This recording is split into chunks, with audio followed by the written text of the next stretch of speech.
नमस्कार, मैं मयूर जोशी। आप देख रहे हैं उदयपुर न्यूज़ और इस वक्त जिस व्यक्ति विशेष से हम आपकी मुलाकात करा रहे हैं, अभिमन्यु पुनिया जी, जो कि पूर्व में राजस्थान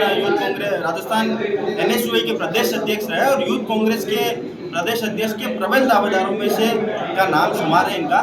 और सचिन पायलट ग्रुप से ताल्लुक़ रखते हैं और बहुत ही नज़दीकी है सचिन पायलट जी के। सर, सबसे पहले तो ये बताएं कि उदयपुर की राजनीति में, छात्र राजनीति में और जयपुर की छात्र राजनीति में, आप स्वयं राजस्थान विश्वविद्यालय के प्रेसिडेंट भी रहे और एक अच्छा स्वर्णिम कार्यकाल आपका रहा, क्या सीख देना चाहेंगे युवाओं को वहाँ की राजनीति में और यहाँ की राजनीति में? क्या अंतर देखते हैं आप? देखिए, मैं ये कहना चाहूँगा, छात्र राजनीति एक राजनीति की प्रथम सीढ़ी है। अगर आप यूनिवर्सिटी, विश्वविद्यालय, महाविद्यालयों से चुनाव जीतकर और हार कर आते हो तो आपको सीखने के लिए बहुत कुछ मिलता है। हम जैसे सामान्य परिवार के लोग जिस संगठन से जुड़े और जिस प्रकार से चुनाव लड़के, चाहे महाविद्यालय का हो, चाहे राजस्थान विश्वविद्यालय का हो, एनएसयूआई का हो, लगातार एनएसयूआई का जिला महासचिव मैं रहा, एनएसयूआई का जिला अध्यक्ष मैं रहा, एनएसयूआई का राजस्थान विश्वविद्यालय का जनरल सेक्रेटरी मैं रहा। तो उस समय एनएसयूआई से टिकट में चुनाव लड़ा और चुनाव जीत कर आया राजस्थान विश्वविद्यालय में। तो एक ये सीखने के लिए डाउन टू अर्थ से अगर आप ऊपर उठते हो तो आपको नीचे की जो स्थिति है राजनीति स्तर की, उसको पता लगता है कि किस प्रकार व्यक्ति संघर्ष कर रहा है, किस प्रकार हमारे छोटे भाइयाँ विश्वविद्यालय और महाविद्यालयों में संघर्ष कर रहे हैं, चाहे विश्वविद्यालयों की मांगों को लेकर हो, छात्रों की मांगों को लेकर हो। आज ग्रामीण परिवेश का छात्र जब विश्वविद्यालय और महाविद्यालयों में जाता है तो उसे अनेक परेशानियों का सामना करना पड़ता है। एडमिशन के लिए भी उसे अनेकों जगह ठोकरें खानी पड़ती है। कहीं ना कहीं ऐसी परिस्थितियों से जब छात्र आता है, छात्र राजनीति से, तो उसको सीखने के लिए किस प्रकार उसको आगे बढ़ना है, किस प्रकार उसको जीवन के अंदर आगे बढ़ना है, किस प्रकार वो राजनीति के क्षेत्र में आगे बढ़ सकता है, तो उसको अनेक जगह मतलब उसको महाविद्यालय से लेकर और विश्वविद्यालय में, और विश्वविद्यालय से जब वो निकलता है तो एक परिपक्व होकर वो एक भविष्य के राजनीति के रूप में निकलता है। एक बात बताएं, अभी 2 दिन पूर्व ही एक घटनाक्रम सबके सामने आया कि यूथ कांग्रेस उदयपुर के जिलाध्यक्ष के ऊपर एक गंभीर आरोप लगे और उन्हें गिरफ्तार भी किया गया झुंझुनू पुलिस द्वारा। और आप खुद भी झुंझुनू क्षेत्र से ताल्लुक रखते हैं, इस तरह के घटनाक्रम को कैसे देखते हैं और पार्टी की जो छवि धूमिल होती है इन वजह से, इन सारी चीज़ों को कैसे देखते हैं? तो मैं तो ये कहना चाहूँगा कि उसमें यूथ कांग्रेस की जो कमेटी थी वो मतलब उस कमेटी को हटा दिया गया है। इलेक्शन कमीशन जब से यहाँ पर राजस्थान के अंदर हुआ है तो पूर्व अध्यक्ष था और उसका कोई संगठन से इस समय कोई लेना देना है नहीं, संगठन में वो है नहीं, संगठन में किसी पद पर है नहीं। हाँ भाई, निजी जीवन के अंदर अगर उन्होंने कोई अपना किसी अपराध में वो पाए गए हैं तो कहीं ना कहीं ये उनके सोचने के उनके ऊपर विषय है कि जिस संगठन से जुड़े हुए थे जरूर उस संगठन का नाम आ जाता है, लेकिन अभी भी यूथ कांग्रेस में कार्य नहीं कर रहे हैं। जी, क्या आपको लगता है कि वे जो सचिन पायलट गुट से हैं तो क्या उसका खामियाजा उन्हें भुगतना पड़ेगा? नहीं, इसमें कोई सचिन पायलट जी और अशोक गहलोत जी को इसमें कोई लुटबाजी है ही नहीं। वो तो जो जिस प्रकार की परिस्थितियाँ थी, जिस प्रकार से जो क्या अपराध है, किया है नहीं किया है, अब वो उनके बीच और पुलिस प्रशासन के बीच का मामला है, उसमें शायद यूथ कांग्रेस को कुछ जी,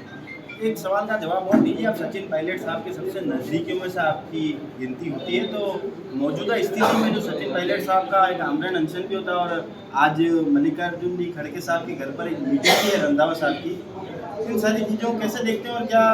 पायलट साहब को कोई बड़ी उपाधि से नवाजा जाएगा? क्या उन्हें प्रदेश अध्यक्ष के पद पर सचिन पायलट जी ने तो जो किया है वो पहले से कहते ही आए हैं। जिस प्रकार से 2018 में सरकार बनी, वसुंधरा राजे की सरकार में 50,000 करोड़ रुपए का घोटाला हुआ, आम जन का पैसा कहीं ना कहीं घोटालों के अंदर ही गया है, उसको लेकर अनशन करना कहाँ गलत है? वो तो एक जिस मुद्दे को लेकर हम 2018 के अंदर सरकार के अंदर आए, उस मुद्दे को लेकर बैठे थे, तो वो तो निर्णय तो पार्टी को करना होता है, लेकिन ये कि आम जन की आवाज़ थी और आम जन की जो आवाज़ थी उसी को लेकर ही ये अनशन हुआ था कि लगातार आज 6 महीने बाद वापस राजस्थान के अंदर चुनाव है। और ये बिल्कुल सही बात है कि आम जन का पैसा इस खदान घोटालों के अंदर कहीं ना कहीं जो घोटाले हुए, और 50,000 करोड़ का घोटाला कोई छोटा मोटा घोटाला नहीं है, राजस्थान के लिए बहुत बड़ा घोटाला था और उस पर जांच होनी चाहिए थी, तो वो जांच क्यों नहीं हुई अभी तक इस चीज़ का? तो राजस्थान की जनता तो जवाब मांग ही रही है, और राजस्थान की जनता जवाब किससे मांगेगी? जो विधानसभाओं में चुनाव लड़ेंगे, जो लोकसभाओं में चुनाव लड़ेंगे, दोबारा कांग्रेस को चुनाव लड़ना है और 2023 के लिए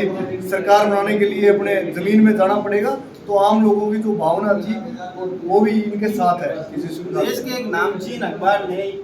कल एक खबर को प्रमुखता से प्रसारित किया और उसमें बताया कि सचिन पायलट जी को, अरविंद केजरीवाल जी को और हनुमान बेनीवाल जी को तीसरे मोर्चे के रूप में बताया, जहाँ पूरे देश के अंदर विपक्ष बीजेपी को रोकने के लिए समूचा विपक्ष एकत्रित हो रहा है। क्या राजस्थान में भी उसी तर्ज पर बात की जा रही है? देखो, सचिन पायलट जी ने कांग्रेस को राजस्थान के अंदर मजबूत किया है, 21 से 101 सीटों पर लेकर आए। गांव ढाणी तहसील से लेकर राजस्थान तक, चाहे 100 किलोमीटर की पैदल यात्रा करने का काम हो, चाहे युवाओं के लिए लाठियां खाने का काम हो, उन्होंने संगठन को जमीन से लेकर राजधानी तक मजबूत किया। और उसी का ही परिणाम था कि आज कांग्रेस का संगठन 2018 के अंदर सरकार बनाकर आया। एनएसयू युवा कांग्रेस के कार्यकर्ताओं को कांग्रेस के अंदर अहम भूमिका दी, सेवादल कांग्रेस के कार्यकर्ताओं को कांग्रेस के अंदर अहम भूमिका दी। उन्होंने कार्यकर्ताओं को तैयार करने का काम पार्टी के अंदर किया था, और वो ही हमें पार्टी के अंदर जो कार्यकर्ता मेहनत कर रहा है, जो कार्यकर्ता जमीन पर मेहनत कर रहा है, चाहे यूथ का हो, चाहे एनएसयू का हो, चाहे सेवादल का हो, उसकी बात को सुनना पड़ेगा, उसके काम को करना पड़ेगा। जब राज के अंदर होंगे, जब एनएसयू युवा कांग्रेस के कार्यकर्ताओं का काम नहीं करेंगे तो बाद में कब काम करेंगे? और सबसे ज्यादा लाठियां खाने का काम एनएसयू युवा कांग्रेस के कार्यकर्ता करता है। एनएसयू का जिलाध्यक्ष, यूथ कांग्रेस के जिलाध्यक्ष की आप बात नहीं सुनोगे तो आप संगठन के महत्वपूर्ण भूमिका में, सरकार में किस प्रकार आओगे? जो व्यक्ति नीचे मेहनत करता है उस व्यक्ति की बात को सुनना पड़ेगा और काम को करना पड़ेगा। जवाब दें कि अभी यूथ कांग्रेस के चुनाव अभी हाल ही में संपन्न हुआ और उसमें 4 प्रदेश अध्यक्ष के दावेदार सचिन पायलट जुड़ सके, तो क्या आपको नहीं लगता कि जब आपस में टीम में ही कोऑर्डिनेशन ना हो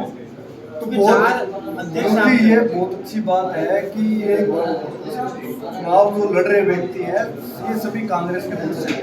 ठीक है, और जिन नेता के प्रति भावना होती है, और बहुत अच्छी बात है कि जो मेन उनके 6 उम्मीदवार उसमें से 4 सचिन पायलट जी के थे। कहीं ना कहीं आप समझते हो कि युवाओं में कितना क्रेज सचिन पायलट जी के राजस्थान और देश के अंदर। ये बहुत अच्छी और एक युवाओं के लिए अच्छी बात है कि ये क्रेज ही है कि जो जिसने ये क्रेज पिछले 2018 में जो एनएसयू युवा कांग्रेस को उन्होंने आगे बढ़ाने का काम किया, ये उसी का ही क्रेज है कि आप विश्वविद्यालयों में देखोगे, महाविद्यालयों में देखोगे। चलिए, एक अंतिम सवाल का जवाब आप दीजिएगा कि क्या आपको लगता है कि बिना सचिन पायलट साहब को मनाए राजस्थान में जो वो सत्ता वापसी का सपना गहलोत सब देख रहे हैं वो पूरा हो पाएगा या नहीं? देखो, बिना सचिन पायलट जी के कांग्रेस सत्ता में आना, बिना सचिन पायलट जी के कांग्रेस सत्ता में,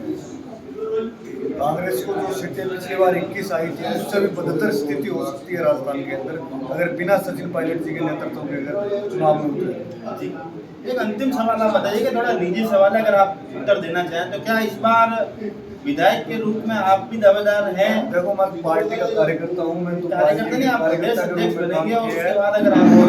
एनएसयू में भी काम किया और नए कार्यकर्ता, मुझे खुशी है कि एनएसयू में भी मेरे साथ पदाधिकारी ने उन्हें विधानसभा में जाने का मौका मिला। युवा साथी चाहे भाई रामनिवास गावड़िया जी हो, चाहे मेरे से पहले एनएसयू के प्रदेश अध्यक्ष मुकेश भाकर जी हो, मेरे से सीनियर साथियों को मौका मिला, तो हम तो एक पार्टी कार्यकर्ता के रूप में काम कर रहे हैं जहाँ पार्टी के। हमारी विशेष मुलाकात थी राजस्थान के सबसे युवा और कद्दावर शख्सियत अभिमन्यु पुनिया जी से, और उन्होंने बड़ी बेबाक अंदाज में बात बोली और एक स्पष्ट संदेशा दिया है कि बिना सचिन पायलट के पिछले 21 सीटों से भी कम सीटें आने के आसार है, और सचिन पायलट जी अगर साथ रहेंगे तो सत्ता वापसी का जो कांग्रेस का सपना है वो वापस मुकम्मल होता नजर आएगा।